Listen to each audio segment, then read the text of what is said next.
രണ്ട് അനിയന്മാരോട് മോന്റെ കാര്യം സംസാരിച്ചോണ്ടിരിക്കുക. ചിലപ്പോ കരയും. കരയുന്നുണ്ടല്ലേ? കണ്ണൊക്കെ നിറയല്ലേ?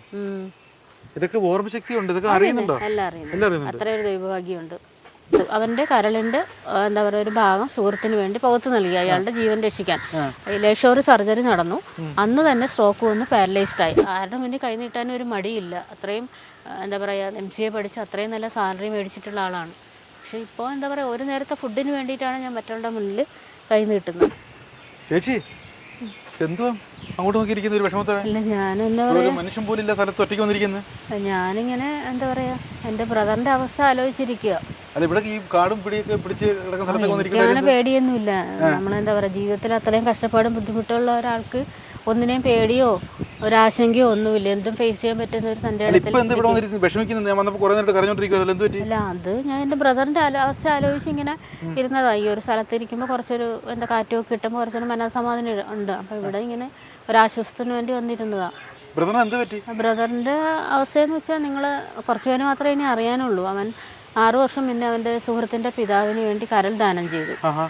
സർജറി ലേക്ഷോർ ഹോസ്പിറ്റലായിരുന്നു എറണാകുളം. അന്ന് തന്നെ ചികിത്സാപ്പിഴ അനസ്തേഷ്യ കോംപ്ലിക്കേഷൻ കാരണം സ്ട്രോക്ക് വന്ന് പാരലൈസ്ഡ് ആയി. അപ്പോൾ ജൂലൈ ആകുമ്പോഴേക്കും 6 വർഷമാവും. ഇപ്പോഴും കിടപ്പാണ്. അത് ട്യൂബ് ഇട്ടേക്കുന്ന അവന് എന്താ വായിലൂടെ ഭക്ഷണം കഴിക്കാൻ പറ്റില്ല. അപ്പം അതുകൊണ്ട് മൂക്കിലൂടെ ട്യൂബ് ഇട്ടാണ് ഭക്ഷണം കൊടുക്കുന്നത്. അപ്പം ഒരാളെ സഹായിച്ചുകൊണ്ട് ഉണ്ടായ അവസ്ഥയാണ്. കരൾ കൊടുത്തു. അവന്റെ കരളിന്റെ എന്താ പറയുക ഒരു ഭാഗം സുഹൃത്തിന് വേണ്ടി പകുത്തു നൽകി അയാളുടെ ജീവൻ രക്ഷിക്കാൻ. ലേക്ഷോറി സർജറി നടന്നു. അന്ന് തന്നെ സ്ട്രോക്ക് വന്ന് പാരലൈസ്ഡ് ആയി. അനസ്തേഷ്യ കോംപ്ലിക്കേഷൻ എന്നാണ് നമ്മൾ വിചാരിക്കുന്നത്. അപ്പോൾ എന്തായാലും അങ്ങനെ ഒരു ചികിത്സാപ്പിഴവിൻ്റെ ഭാഗമായി അവൻ സ്ട്രോക്ക് വന്ന് പാരലൈസ്ഡ് ആയി. ഈ സർജറി നടന്നതിൻ്റെ തലേദിവസം വരെ അവൻ ആരോഗ്യവാനായിരുന്നു. അതുകൊണ്ടാണ് സർജറി. അവൻ മീഡിയ ജേർണലിസ്റ്റാണ്. പത്രങ്ങളിലും ചാനലിലും ഒക്കെ വർക്ക് ചെയ്തിട്ടുണ്ട്. അത് കഴിഞ്ഞപ്പോൾ അവൻ ബഹ്റിനിൽ ഗവൺമെൻറ് ജോലി കിട്ടി. ബഹ്റിനിൽ മിനിസ്റ്റർ ഓഫീസിൽ ഗവൺമെൻറ് ജോലി ആയപ്പോൾ ഇവിടെയുള്ള ജോലി വിട്ടിട്ട് അങ്ങോട്ട് പോയി. എന്നിട്ട് എന്താ പറയുക കോവിഡ് സമയത്ത് നാട്ടിൽ വന്നു. എറണാകുളത്തായിരുന്നു ഞങ്ങൾ. ആ സമയത്താണ് ഇങ്ങനെ സുഹൃത്തിൻ്റെ അച്ഛന് ഗുരുതര കരൾ രോഗമാണ്, സാമ്പത്തിക ശേഷി ഇല്ലാത്തവരാണെന്ന് സഹായിക്കണമെന്ന് പറഞ്ഞ് അവൻ എന്നോട് പോലും പറയാണ്ട് അത് ചെയ്തത്. അവസാനം ലാസ്റ്റ് എൻ്റെ കൺസെൻറ്റ് വേണോ, ഞങ്ങൾക്ക് പാരൻസ് ഇല്ല, അപ്പോൾ ഒരു എന്താ പറയുക റിലേറ്റീവിൻ്റെ കൺസെൻറ്റ് വേണം. ആ സമയത്താണ് ഞാൻ അറിഞ്ഞത്. ഞാനും പറഞ്ഞു വേണ്ട മോനെ അങ്ങനൊന്നും ചെയ്യണ്ട, സാരമില്ല ഒരാളുടെ ജീവൻ രക്ഷിക്കാനല്ലേ എന്ന് പറഞ്ഞു. അപ്പോൾ അങ്ങനെ ചെയ്തു. അന്ന് ആ സർജറിക്കിടയിൽ സ്ട്രോക്ക് വന്ന് പാരലൈസ്ഡ് ആയി. പിന്നെ അതിന് ശേഷം എഴുന്നേറ്റ് നടന്നിട്ടില്ല. ഒറ്റ കിടപ്പാണ്. ശരീരം തളർന്ന് കിടപ്പാണ്. ഇല്ല, ഭാര്യയല്ല, അച്ഛനും അമ്മയും മരിച്ചു. അച്ഛനും അമ്മയും ഗവൺമെൻറ് എംപ്ലോയീസ് ആണ്. 15 വർഷം മുന്നേ മരണപ്പെട്ടവരാണ് രണ്ടുപേരും. അപ്പം ഞാനും എൻ്റെ അനിയത്തിയും ചേർന്നാണ് നോക്കുന്നത്. ഞാൻ സ്വന്തം ചേച്ചിയാണ്. എൻ്റെ രണ്ടാമത്തെ സഹോദരനാണ്. ഞാൻ മൂത്ത ആൾ രഞ്ജു, രണ്ടാമത്തെ ആൾ, പിന്നെ ഒരു അനിയത്തിയും കൂടെ ഉണ്ട്. ഞങ്ങൾ രണ്ടുപേരും ആണ് നോക്കുന്നത്. ഞങ്ങളിപ്പോൾ അവൻ്റെ ചികിത്സ ആസർ മെഡിസിറ്റിയിലായതുകൊണ്ട് എറണാകുളത്ത് ഇടപ്പള്ളി ഒരു വീട് വാടകയ്ക്ക് എടുത്ത് അവിടെയാണ് താമസം. ചേച്ചി ഇങ്ങനെ ഓരോരുത്തരടുത്ത് ഇങ്ങനെ കാര്യങ്ങളൊക്കെ പറയുന്നത് കേട്ടുണ്ടോ വന്നത്? ഇങ്ങനെ വിഷമിച്ച് ഈ സഹോദരന്റെ കാര്യം പറഞ്ഞു. ആരും സഹായിക്കാനൊന്നും ഇല്ലേ ഇപ്പോൾ? സാമ്പത്തികമായിട്ടൊന്നും ഇല്ല മോനെ. നമ്മളെ വീട് വിറ്റു, നമ്മളെല്ലാം തീർന്നു. ഞാൻ ജോലി ചെയ്ത എന്താ MCA പഠിച്ച ആളാണ്. ഒരു അമേരിക്കൻ കമ്പനിയിൽ 16 വർഷം വർക്ക് ചെയ്ത ആളാണ്. അപ്പോൾ ഇതുവരെയുള്ള സേവിങ്സ് എല്ലാം എടുത്തു. നമ്മുടെ കുടുംബ വീട് വിറ്റു. ഒരുപാട് പേര് സഹായിച്ചാണ് ഇതുവരെ മുന്നോട്ട് പോയത്. എല്ലാ ചാനലുകളിലും വന്ന് ഒരുപാട് മലയാളികൾ കൂടുതൽ പേരും കണ്ടിട്ടുണ്ടാവും. ഒരുപാട് സഹായിച്ചു. പക്ഷെ ഇപ്പോൾ നമുക്ക് എന്താ പറയുക സഹായങ്ങൾ കിട്ടുന്നത് വളരെ കുറവാണ്. വളരെ പരിതാപകരമാണ്. അവൻ്റെ ഭക്ഷണത്തിനും മരുന്നിനും പോലും ബുദ്ധിമുട്ടുന്ന ഒരു അവസ്ഥയിലാണ്. എല്ലാം വിറ്റ് എൻ്റെ കാതിലെ കമ്മൽ വരെ ഒരു വിറ്റാണ് ഈ അവസ്ഥയിൽ. ആഹാരത്തിന് വഴിയില്ല. അവന് എന്താ പറയുക അവൻ ഇപ്പം ഇവൻ ഈ അവസ്ഥയായതുകൊണ്ട് എനിക്ക് ഒരാളെ സംസാരിക്കാൻ പറ്റാത്ത ഒരാളായതുകൊണ്ട് എനിക്ക് ഇവനെ ആക്കിയിട്ട് വേറെ ആളെ ഏൽപ്പിച്ചിട്ട് അങ്ങോട്ട് പോകാനും പറ്റില്ല.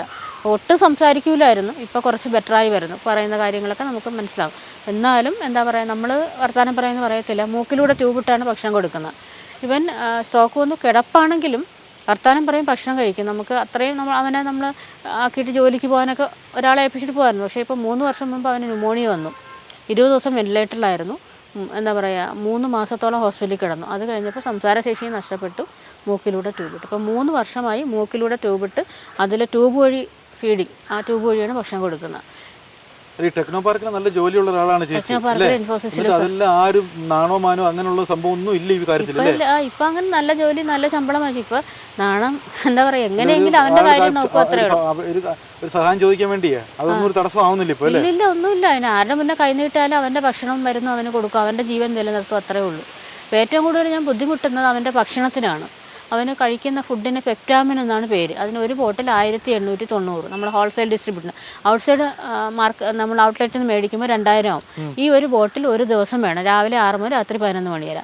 അപ്പോൾ അത് ഒരു ബോട്ടിൽ ഒരു ദിവസം വേണം, അതിന് 2000 രൂപ. ഇത് 30 ദിവസത്തേക്ക് അത് തന്നെ 60,000 രൂപയാവും.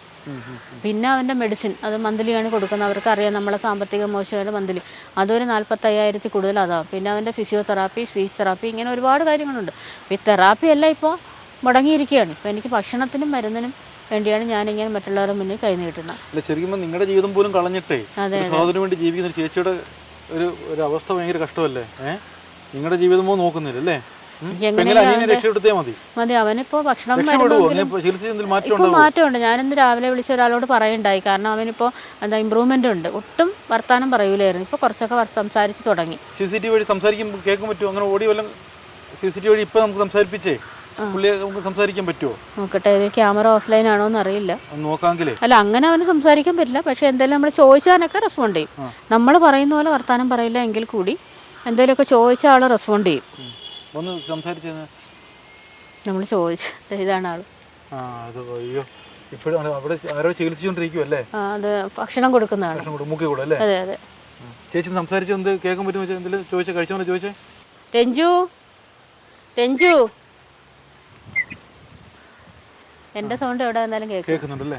രഞ്ജു കഴിച്ചോന്ന് ചോദിച്ചാൽ വിഷമം ഉണ്ടാവും. വായിലൂടെ കഴിക്കാൻ പറ്റില്ലേ? 3 സുഖാണോ? സുഖാണോ? എന്നെ കാണണമെന്നില്ലേ നിനക്ക്? പിന്നെന്താ നീ വിളിക്കാത്തത്? മോൻ എന്താ ചെയ്യണേ? TV കാണുവാണോ? TV കാണുവാണോ? കാണുന്നു, തല കുലിക്കും. പിന്നെ ഭയങ്കര സ്നേഹമായിരുന്നു. TV കാണുവാണോ? ഉറങ്ങുന്നില്ലേ? മരുന്ന് കഴിച്ചോ? മരുന്ന് കഴിച്ചോ മോൻ? മോന്റെ കാര്യം ഞങ്ങളോട് മോന്റെ കാര്യം ഞാൻ ഇവിടെ 2 ആൾക്കാരുണ്ട്. 2 അനിയന്മാരോട് മോന്റെ കാര്യം സംസാരിച്ചോണ്ടിരിക്കുക. ചിലപ്പോ കരയുന്നുണ്ടല്ലേ?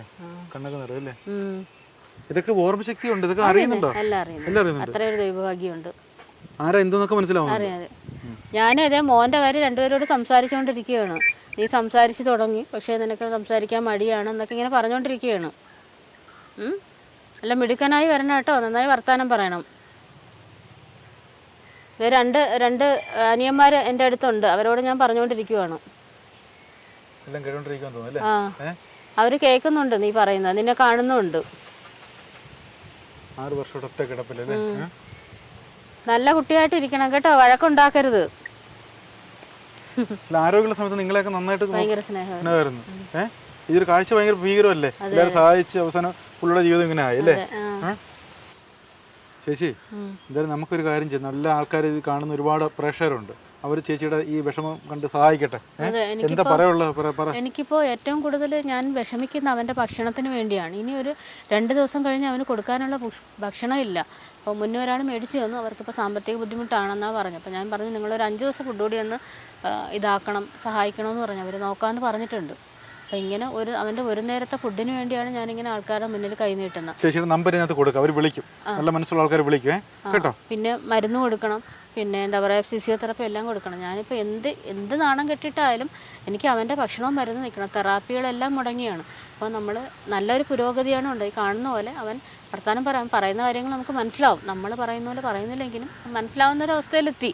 അപ്പോൾ ഇനി അവൻ മുന്നോട്ട് എന്താ പറയുക, അവൻ രക്ഷപ്പെടും, അവൻ എഴുന്നേറ്റ് നടക്കും, അവനൊരു നല്ല ജീവിതം ഉണ്ടാവും, എന്താ പറയുക, റിക്കവർ ആവും എന്ന് തന്നെയാണ് പ്രതീക്ഷ. പക്ഷേ എന്താ പറയുക, കടുത്തൊരു സാമ്പത്തിക അവസ്ഥയിലാണ് ഞാൻ പൊയ്ക്കൊണ്ടിരിക്കുന്നത്. ഞാൻ ഒരു ദിവസം എത്ര പേരെ വിളിച്ച് പറയുമെന്നറിയാമോ, അവന് ഭക്ഷണം മേടിച്ച് തരാമോ എന്നൊക്കെ പറഞ്ഞിട്ട്. അപ്പോൾ ഇതൊക്കെ പറഞ്ഞാൽ നമുക്ക് എന്താ പറയുക, നെഞ്ചു പൊട്ടുന്ന വേദനയാണ്. ആരുടെ മുന്നിൽ കൈ നീട്ടാനും ഒരു മടിയില്ല. അത്രയും എന്താ പറയുക, MCA പഠിച്ച് അത്രയും നല്ല സാലറി മേടിച്ചിട്ടുള്ള ആളാണ്. പക്ഷേ ഇപ്പോൾ എന്താ പറയുക, ഒരു നേരത്തെ ഫുഡിന് വേണ്ടിയിട്ടാണ് ഞാൻ മറ്റുള്ളവരുടെ മുന്നിൽ കൈ നീട്ടുന്നത്. അപ്പോൾ എങ്ങനെയെങ്കിലും അവൻ്റെ കാര്യങ്ങൾ ഒന്ന് നടന്നു കിട്ടിയാൽ മതി. എനിക്ക് ആരെങ്കിലും അവന് ഫുഡ് മേടിച്ച് തന്നാൽ മതി. നമ്മൾ മേടിക്കുന്ന മെഡിക്കൽ സ്റ്റോറിൽ നമുക്ക് വില കുറച്ച് കിട്ടും, ഹോൾസെയിൽ.